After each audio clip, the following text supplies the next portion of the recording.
ખેડૂતો, યુવાનો અને મહિલાઓને આકર્ષિત કરતું ગુજરાત સરકાર મુખ્યમંત્રી શ્રી ભૂપેન્દ્રભાઈ પટેલનું બજેટ આજ રોજ નાણામંત્રી શ્રી કનુભાઈ દેસાઈએ રજૂ કર્યું હતું,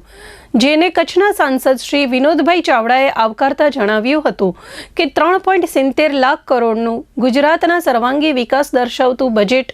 આરોગ્ય, શિક્ષણ, ધર્મ સ્થળોના વિકાસ, આદિજાતિ, ઉર્જા દરેક ક્ષેત્રને આવકારતું પ્રજાહિતલક્ષી બજેટ છે। શિક્ષણ વિભાગ માટે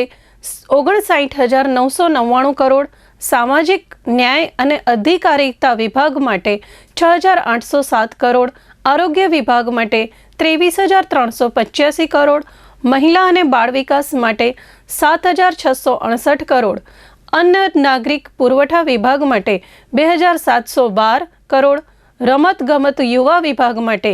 1,093 કરોડ ની જોગવાઈ, આંગણવાડી માટે 27 કરોડ 44,820 કરોડની જોગવાઈ, 3 લાખથી વધુ આવાસ બનાવાશે। ITI અપગ્રેડ માટે 450 કરોડની જોગવાઈ, મહિલાઓની આત્મનિર્ભરતા માટે 100 કરોડની જોગવાઈ, શહેરી વિકાસ માટે 30,325 કરોડની જોગવાઈ, પંચાયત અને ગ્રામ વિકાસ માટે 13,772 કરોડની જોગવાઈ, જળ સંપત્તિ વિભાગ માટે 13,366 કરોડની જોગવાઈ, વાહન વ્યવહાર અને બંદર વિભાગ માટે 4,283 કરોડ,